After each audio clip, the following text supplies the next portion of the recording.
شروع اللہ کا نام لے کر جو بڑا مہربان نہایت رحم والا ہے۔ تمام تعریفیں اللہ کی ہیں جس نے اپنے بندے پر کتاب نازل کی اور اس میں کسی قسم کی کوئی خامی نہیں رکھی۔ ایک سیدھی سیدھی کتاب جو اس نے اس لیے نازل کی ہے کہ لوگوں کو اپنی طرف سے ایک سخت عذاب سے آگاہ کرے، اور جو مومن نیک عمل کرتے ہیں ان کو خوشخبری دے کہ انہیں بہترین اجر ملنے والا ہے جس میں وہ ہمیشہ ہمیشہ رہیں گے، اور تاکہ ان لوگوں کو متنبہ کرے جو یہ کہتے ہیں کہ اللہ نے کوئی بیٹا بنا رکھا ہے۔ اس بات کا کوئی علمی ثبوت نہ خود ان کے پاس ہے نہ ان کے باپ دادوں کے پاس تھا۔ بڑی سنگین بات ہے جو ان کے منہ سے نکل رہی ہے۔ جو کچھ وہ کہہ رہے ہیں وہ جھوٹ کے علاوہ کچھ نہیں۔ اب اے پیغمبر صلی اللہ علیہ وآلہ وسلم، اگر لوگ قرآن کی اس بات پر ایمان نہ لائیں تو ایسا لگتا ہے جیسے تم افسوس کر کر کے ان کے پیچھے اپنی جان کو گھلا بیٹھو گے۔ یقین جانو کہ روئے زمین پر جتنی چیزیں ہیں ہم نے انہیں زمین کی سجاوٹ کا ذریعہ محض اس لیے بنایا ہے تاکہ لوگوں کو آزمائیں کہ ان میں کون زیادہ اچھا عمل کرتا ہے، اور یہ بھی یقین رکھو کہ روئے زمین پر جو کچھ ہے ایک دن ہم اس سے ایک چٹیل میدان بنا دیں گے۔ کیا تمہارا یہ خیال ہے کہ غار اور رقیم والے لوگ ہماری نشانیوں میں سے کچھ زیادہ عجیب چیز تھے؟ یہ اس وقت کا ذکر ہے جب ان نوجوانوں نے غار کے اندر پناہ لی تھی اور اللہ تعالیٰ سے دعا کرتے ہوئے کہا تھا کہ اے ہمارے پروردگار، ہم پر خاص اپنے پاس سے رحمت نازل فرمائیے اور ہماری اس صورتحال میں ہمارے لیے بھلائی کا راستہ مہیا فرما دیجیے۔ چنانچہ ہم نے ان کے کانوں کو تھپکی دے کر کئی سال تک ان کو غار کے اندر سلائے رکھا۔ پھر ہم نے ان کو جگایا تاکہ یہ دیکھیں کہ ان کے دو گروہوں میں سے کون سا گروہ اپنے سوئے رہنے کی مدت کا زیادہ صحیح شمار کرتا ہے۔ ہم تمہارے سامنے ان کا واقعہ ٹھیک ٹھیک بیان کرتے ہیں۔ یہ کچھ نوجوان تھے جو اپنے پروردگار پر ایمان لائے تھے،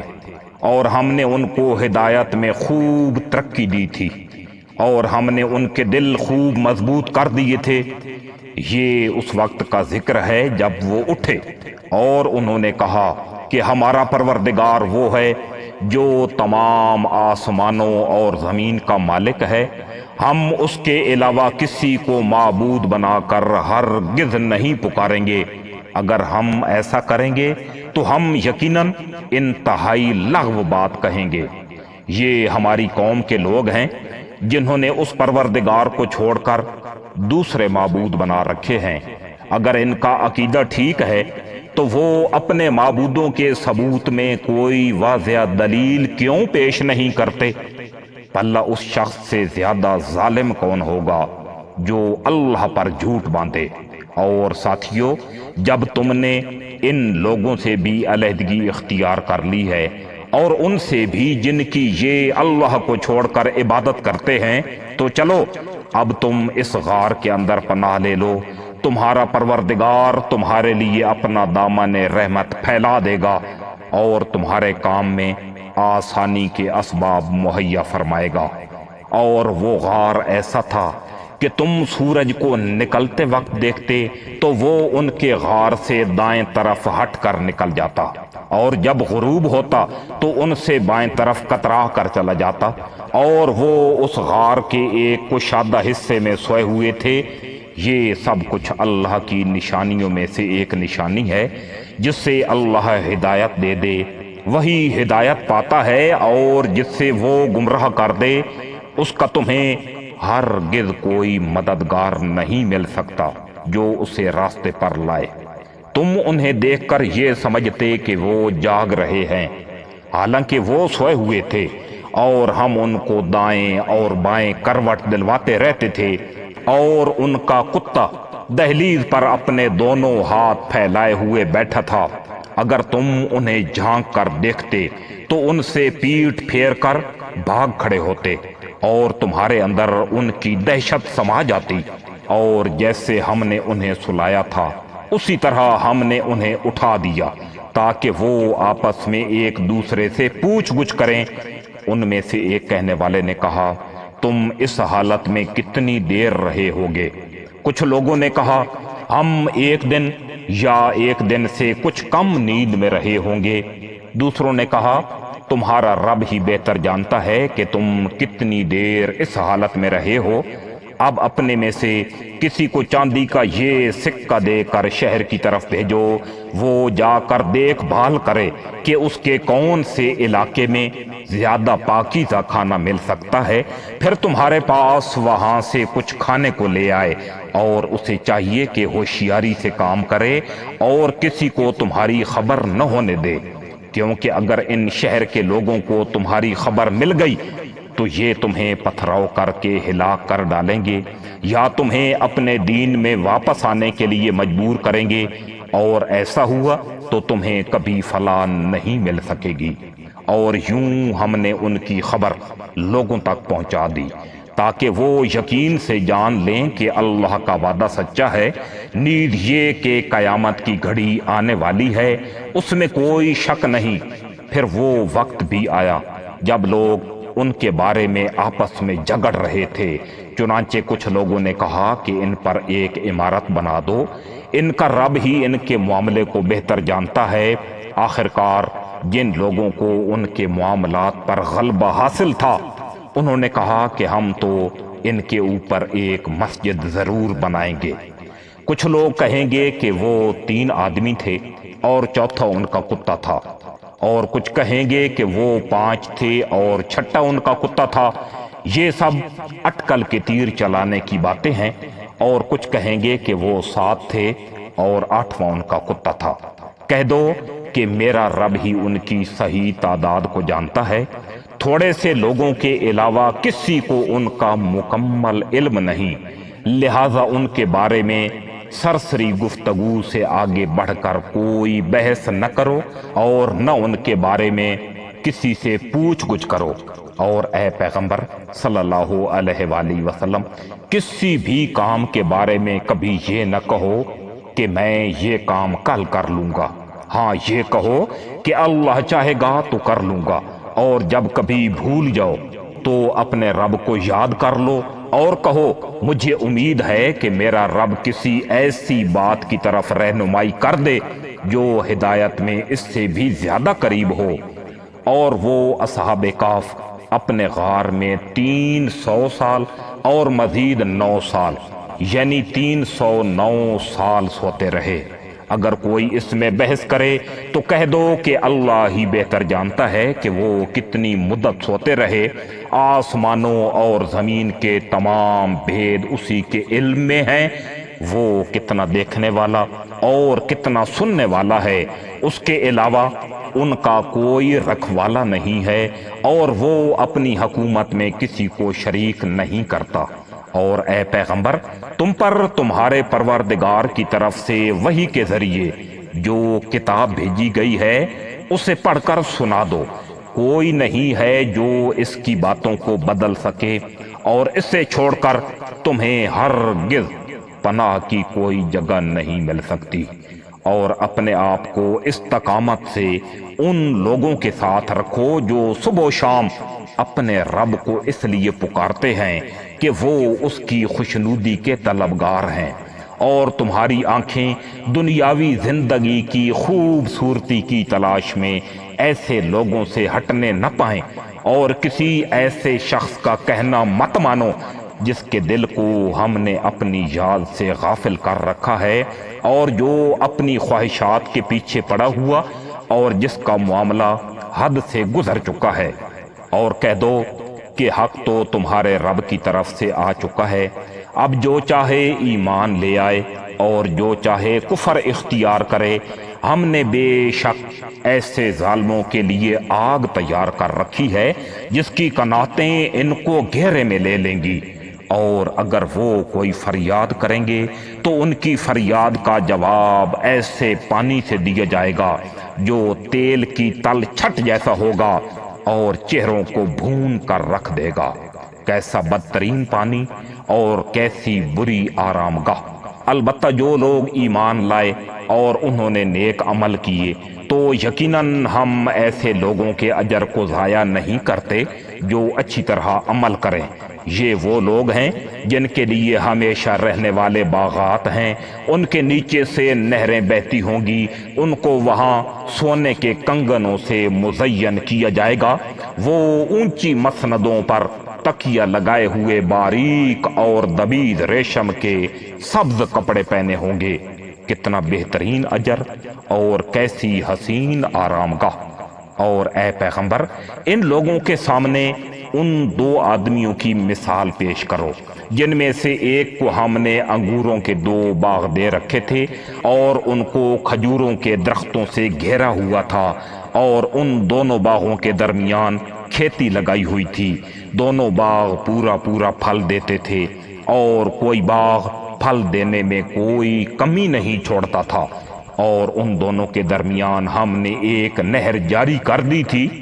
اور اس شخص کو خوب دولت حاصل ہوئی تو وہ اپنے ساتھی سے باتیں کرتے ہوئے کہنے لگا کہ میرا مال بھی تم سے زیادہ ہے اور میرا جتھ یعنی میری جماعت بھی تم سے زیادہ مضبوط ہے۔ اور وہ اپنی جان پر ستم ڈھاتا ہوا اپنے باغ کے اندر داخل ہوا، کہنے لگا میں نہیں سمجھتا کہ یہ باغ کبھی بھی تباہ ہوگا، اور میرا خیال یہ ہے کہ قیامت کبھی نہیں آئے گی، اور اگر کبھی مجھے اپنے رب کے پاس واپس بھیجا بھی گیا تب بھی مجھے یقین ہے کہ مجھے اس سے بھی زیادہ اچھی جگہ ملے گی۔ اس کے ساتھی نے اس سے باتیں کرتے ہوئے کہا کیا تم اس ذات کے ساتھ کفر کا معاملہ کر رہے ہو جس نے تمہیں مٹی سے اور پھر نطفے سے پیدا کیا اور پھر تمہیں ایک اچھا خاصا انسان بنا دیا؟ جہاں تک میرا تعلق ہے میں تو یہ عقیدہ رکھتا ہوں کہ اللہ میرا پروردگار ہے، اور میں اپنے پروردگار کے ساتھ کسی کو شریک نہیں مانتا۔ اور جب تم اپنے باغ کے اندر داخل ہو رہے تھے اس وقت تم نے یہ کیوں نہیں کہا کہ ماشاء اللہ لا قوت الا باللہ؟ جو اللہ چاہتا ہے وہی ہوتا ہے، اللہ کی توفیق کے بغیر کسی میں کوئی سکت نہیں۔ اگر تمہیں یہ نظر آ رہا ہے کہ میری دولت اور اولاد تم سے کم ہے تو میرے رب سے کچھ بعید نہیں ہے کہ وہ مجھے تمہارے باغ سے بہتر چیز عطا فرما دے اور تمہارے اس باغ پر کوئی آسمانی آفت بھیج دے جس سے وہ چکنے میدان میں تبدیل ہو کر رہ جائے، یا اس کا پانی زمین میں اتر جائے، پھر تم اسے تلاش بھی نہ کر سکو۔ اور پھر ہوا یہ کہ اس کی ساری دولت عذاب کے گھیرے میں آ گئی، اور صبح ہوئی تو اس حالت میں کہ اس نے باغ پر جو کچھ خرچ کیا تھا وہ اس پر ہاتھ ملتا رہ گیا، جبکہ اس کا باغ اپنی ٹہنیوں میں گرا پڑا تھا، اور وہ کہہ رہا تھا کاش میں نے اپنے رب کے ساتھ کسی کو شریک نہ مانا ہوتا، اور اسے کوئی ایسا جتھ میسر نہ آیا جو اللہ کو چھوڑ کر اس کی مدد کرتا، اور نہ وہ خود اس قابل تھا کہ اپنا دفاع کر سکے۔ ایسے موقع پر آدمی کو پتہ چلتا ہے کہ مدد کا تمام اختیار سچے اللہ کو حاصل ہے، وہی ہے جو بہتر ثواب دیتا اور بہتر انجام دکھاتا ہے۔ اور ان لوگوں سے دنیاوی زندگی کی یہ مثال بھی بیان کر دو کہ وہ ایسی ہے جیسے ہم نے آسمان سے پانی برسایا تو اس سے زمین کا سبزہ خوب گھنا ہو گیا، پھر وہ ایسا ریزہ ریزہ ہوا کہ اسے ہوائیں اڑا لے جاتی ہیں، اور اللہ ہر چیز پر مکمل قدرت رکھتا ہے۔ مال اور اولاد دنیاوی زندگی کی زینت ہیں، اور جو نیکیاں پائیدار رہنے والی ہیں وہ تمہارے رب کے نزدیک ثواب کے اعتبار سے بھی بہتر ہیں اور امید وابستہ کرنے کے لیے بھی بہتر۔ اور اس دن کا دھیان کرو جس دن ہم پہاڑوں کو چلائیں گے اور تم زمین کو دیکھو گے کہ وہ کھلی پڑی ہے یعنی پھٹی پڑی ہے، اور ہم ان تمام کو گھیر کر اکٹھا کر دیں گے اور ان میں سے کسی ایک کو بھی نہیں چھوڑیں گے، اور سب کو تمہارے رب کے سامنے صف باندھ کر پیش کیا جائے گا۔ آخر تم ہمارے پاس اسی طرح آ گئے جس طرح ہم نے تمہیں پہلی بار پیدا کیا تھا۔ اس کے برعکس تمہارا دعویٰ یہ تھا کہ ہم تمہارے لیے یہ مقرر وقت کبھی نہیں لائیں گے، اور اعمال کی کتاب سامنے رکھ دی جائے گی، چنانچہ تم مجرموں کو دیکھو گے کہ وہ اس کے مندرجات سے یعنی اس پر موجود تحریر سے خوف زدہ ہیں اور کہہ رہے ہیں کہ ہائے ہماری بربادی، یہ کیسی کتاب ہے جس نے ہمارا کوئی چھوٹا بڑا عمل ایسا نہیں چھوڑا جس کا مکمل احاطہ نہ کر لیا ہو، اور وہ اپنا سارا کیا دھرا اپنے سامنے موجود پائیں گے، اور تمہارا پروردگار کسی پر کوئی ظلم نہیں کرے گا۔ اور وہ وقت یاد کرو جب ہم نے فرشتوں سے کہا تھا کہ آدم کے آگے سجدہ کرو، چنانچہ سب نے سجدہ کیا سوائے ابلیس کے، وہ جنات میں سے تھا، چنانچہ اس نے اپنے رب کے حکم کی نافرمانی کی۔ کیا پھر بھی تم میرے بجائے اس سے اور اس کی ذریت کو اپنا رکھوالا بناتے ہو، حالانکہ وہ سب تمہارے دشمن ہیں؟ اللہ تعالیٰ کا کتنا برا متبادل ہے جو ظالموں کو ملا ہے۔ میں نے نہ آسمانوں اور زمین کی تخلیق کے وقت ان کو حاضر کیا تھا، نہ خود ان کو پیدا کرتے وقت، اور میں ایسا نہیں ہوں کہ گمراہ کرنے والوں کو دست و بازو بناؤں۔ اور اس دن کا دھیان کرو جب اللہ ان مشرکوں سے کہے گا کہ ذرا پکارو ان کو جنہیں تم نے میری خدائی میں شریک سمجھ رکھا تھا، چنانچہ وہ پکاریں گے لیکن وہ ان کو کوئی جواب نہیں دیں گے، اور ہم ان کے درمیان ایک مہلک آڑ حائل کر دیں گے، اور مجرم لوگ آگ کو دیکھیں گے تو سمجھ جائیں گے کہ انہیں اسی میں گرنا ہے، اور اس سے بچ نکلنے کا کوئی راستہ نہیں پائیں گے۔ اور ہم نے لوگوں کے فائدے کے لیے اس طرح قرآن میں طرح طرح سے ہر قسم کے مضامین بیان کیے ہیں، اور انسان ہے کہ جھگڑا کرنے میں ہر چیز سے بڑھ گیا ہے، اور جب لوگوں کے پاس ہدایت آ چکی تو اب انہیں ایمان لانے اور اپنے رب سے معافی مانگنے سے اس مطالبے کے سوا کوئی اور چیز نہیں روک رہی کہ ان کے ساتھ بھی پچھلے لوگوں جیسے واقعات پیش آ جائیں، یا عذاب ان کے بالکل سامنے آ کھڑا ہو۔ اور ہم پیغمبروں کو صرف اس لیے بھیجتے ہیں کہ وہ مومنوں کو خوشخبری دیں اور کافروں کو عذاب سے متنبہ کریں، اور جن لوگوں نے کفر اپنا لیا ہے وہ باطل کا سہارا لے کر جھگڑا کرتے ہیں تاکہ اس کے ذریعے حق کو ڈگمگا دیں، اور انہوں نے میری آیتوں کو اور انہیں جو تنبیہ کی گئی تھی اس کو مذاق بنا رکھا ہے۔ اور اس شخص سے بڑھ کر ظالم کون ہوگا جس سے اس کے رب کی آیتوں کے حوالے سے نصیحت کی جائے تو وہ ان سے منہ موڑ لے اور اپنے ہاتھوں کے کرتوت کو بھلا بیٹھے۔ حقیقت یہ ہے کہ ہم نے ان لوگوں کے کرتوت کی وجہ سے ان کے دلوں پر غلاف چڑھا دیے ہیں، جس کی وجہ سے وہ اس قرآن کو نہیں سمجھتے، اور ان کے کانوں میں ڈانٹ لگا دی ہے، اور اگر تم انہیں ہدایت کی طرف بلاؤ تب بھی وہ صحیح راستے پر ہرگز نہیں آئیں گے۔ اور تمہارا پروردگار بہت بخشنے والا بڑا رحمت والا ہے۔ جو کمائی انہوں نے کی ہے اگر وہ اس کی وجہ سے انہیں پکڑنے پر آتا تو ان کو جلد ہی عذاب دے دیتا، لیکن ان کے لیے ایک وقت مقرر ہے جس سے بچنے کے لیے انہیں کوئی پناہ گاہ نہیں ملے گی۔ یہ ساری بستیاں تمہارے سامنے ہیں، جب انہوں نے ظلم کی روش اپنائی تو ہم نے ان کو ہلاک کر ڈالا، اور ان کی ہلاکت کے لیے بھی ہم نے ایک وقت مقرر کیا ہوا تھا۔ اور اس وقت کا ذکر سنو جب موسیٰ علیہ السلام نے اپنے نوجوان شاگرد سے کہا تھا،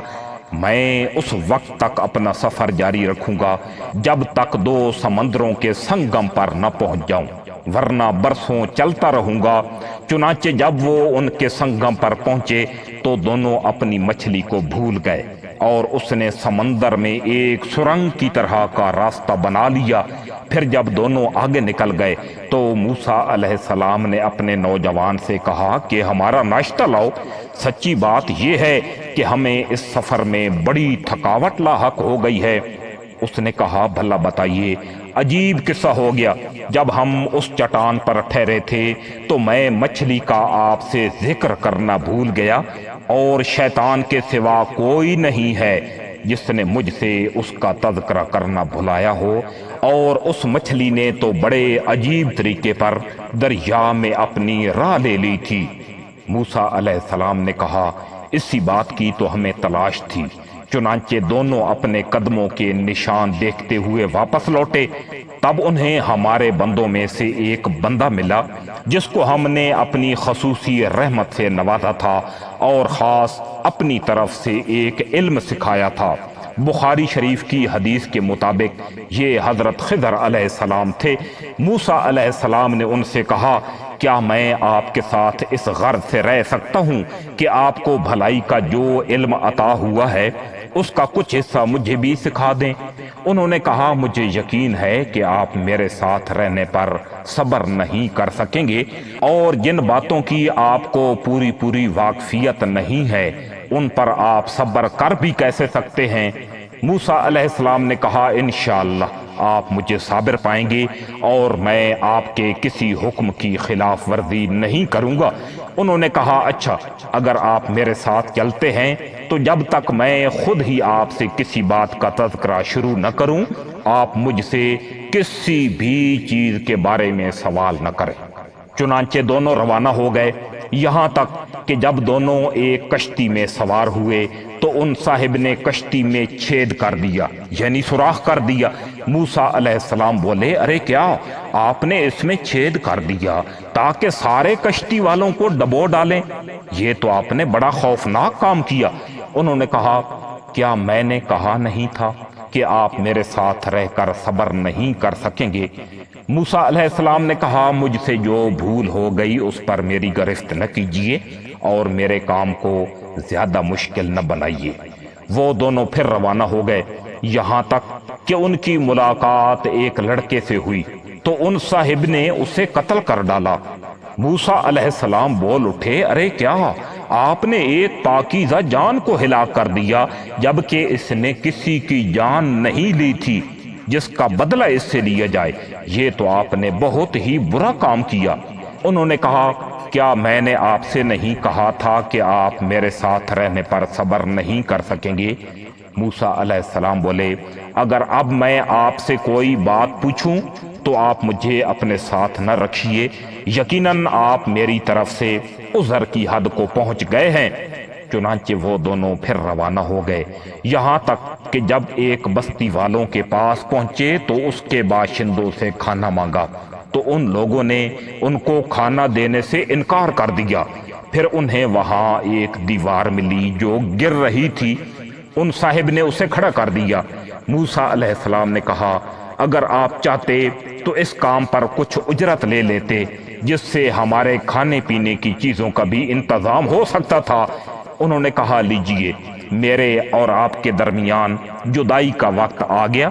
اب میں آپ کو ان باتوں کا مقصد بتائے دیتا ہوں جن پر آپ سے صبر نہیں ہو سکا۔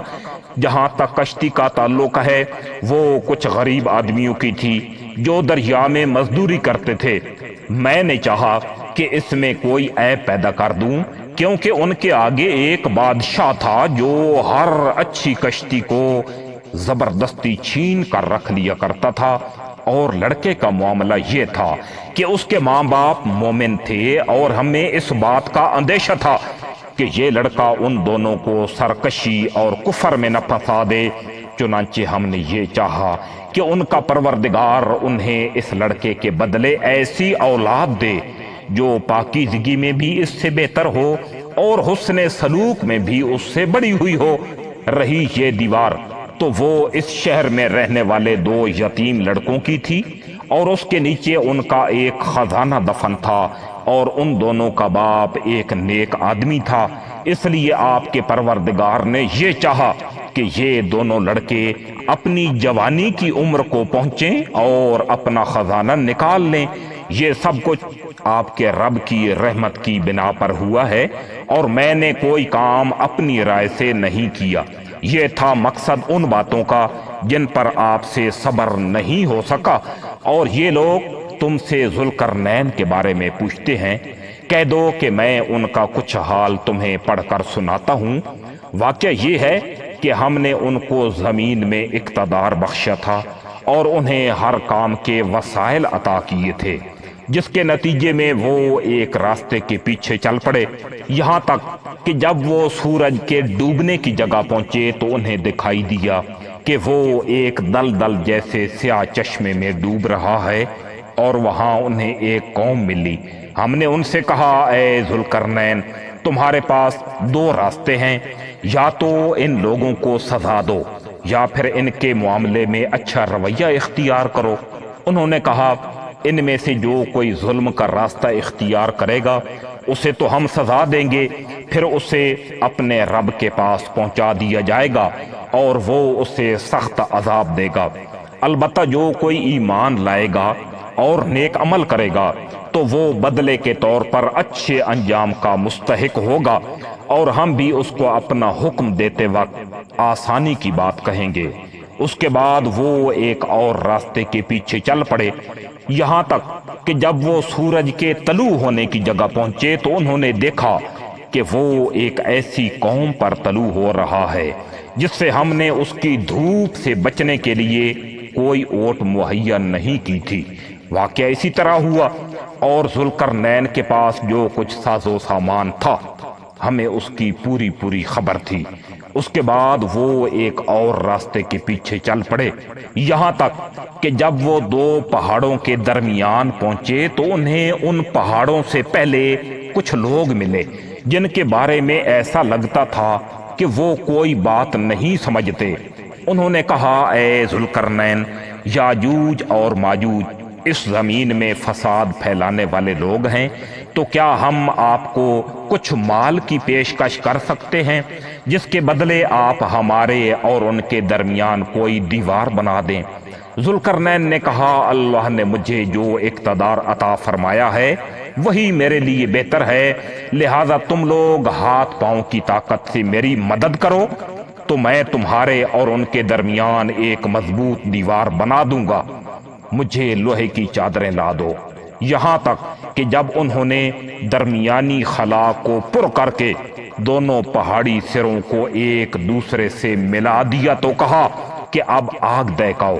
یہاں تک کہ جب اس دیوار کو لال انگارہ کر دیا تو کہا کہ پگھلا ہوا تانبا لاؤ، اب میں ان پر انڈیلوں گا۔ چنانچہ وہ دیوار ایسی بن گئی کہ یاجوج ماجوج نہ اس پر چڑھنے کی طاقت رکھتے تھے اور نہ اس میں کوئی سوراخ بنا سکتے تھے۔ ذوالقرنین نے کہا، یہ میرے رب کی رحمت ہے کہ اس نے ایسی دیوار بنانے کی توفیق بخشی۔ پھر میرے رب نے جس وقت کا وعدہ کیا ہے، جب وہ وقت آئے گا تو وہ اس دیوار کو ڈھا کر زمین کے برابر کر دے گا، اور میرے رب کا وعدہ بالکل سچا ہے۔ اور اس دن ہم ان کی یہ حالت کر دیں گے کہ وہ موجوں کی طرح ایک دوسرے سے ٹکرا رہے ہوں گے، اور سور پھونکا جائے گا تو ہم سب کو ایک ساتھ جمع کر لیں گے، اور اس دن ہم دوزخ کو ان کافروں کے سامنے کھلی آنکھوں لے آئیں گے جن کی آنکھوں پر دنیا میں میری نصیحت کی طرف سے پردہ پڑا ہوا تھا اور جو سننے کی صلاحیت نہیں رکھتے تھے۔ جن لوگوں نے کفر اپنا لیا ہے، کیا وہ پھر بھی یہ سمجھتے ہیں کہ مجھے چھوڑ کر میرے ہی بندوں کو اپنا رکھوالا بنا لیں گے؟ یقین رکھو کہ ہم نے ایسے کافروں کی مہمانی کے لیے دوزخ تیار کر رکھی ہے۔ کہہ دو کہ کیا ہم تمہیں بتائیں کہ کون لوگ ہیں جو اپنے اعمال میں سب سے زیادہ ناکام ہیں؟ یہ وہ لوگ ہیں کہ دنیاوی زندگی میں ان کی تمام دوڑ دھوپ سیدھے راستے سے بھٹکی رہی اور وہ سمجھتے رہے کہ وہ بہت اچھا کام کر رہے ہیں۔ یہ وہی لوگ ہیں جنہوں نے اپنے مالک کی آیتوں کا اور اس کے سامنے پیش ہونے کا انکار کیا، اس لیے ان کا تمام کیا دھرا غارت ہو گیا۔ چنانچہ قیامت کے دن ہم ان کا کوئی وزن شمار نہیں کریں گے۔ یہ ہے جہنم کی شکل میں ان کی سزا، کیونکہ انہوں نے کفر کی روش اختیار کی تھی اور میری آیتوں اور میرے پیغمبروں کا مذاق بنایا تھا۔ دوسری طرف جو لوگ ایمان لائے ہیں اور جنہوں نے نیک عمل کیے ہیں، ان کی مہمانی کے لیے بے شک فردوس کے باغات ہوں گے، جن میں وہ ہمیشہ رہیں گے اور وہ وہاں سے کہیں اور جانا نہیں چاہیں گے۔ اے پیغمبر صلی اللہ علیہ وآلہ وسلم، لوگوں سے کہہ دو کہ اگر میرے رب کی باتیں لکھنے کے لیے سمندر روشنائی بن جائے، یعنی سمندر سیاہی بن جائے، تو میرے رب کی باتیں ختم نہیں ہوں گی کہ اس سے پہلے سمندر خشک ہو چکا ہوگا، چاہے اس سمندر کی کمی پوری کرنے کے لیے ہم ویسا ہی ایک اور سمندر کیوں نہ لے آئیں۔ کہہ دو کہ میں تو تمہیں جیسا ایک انسان ہوں، البتہ مجھ پر یہ وحی آتی ہے کہ تم سب کا خدا بس ایک خدا ہے، لہذا جس کسی کو اپنے مالک سے جا ملنے کی امید ہو، اسے چاہیے کہ وہ نیک عمل کرے اور اپنے مالک کی عبادت میں کسی اور کو شریک نہ ٹھہرائے۔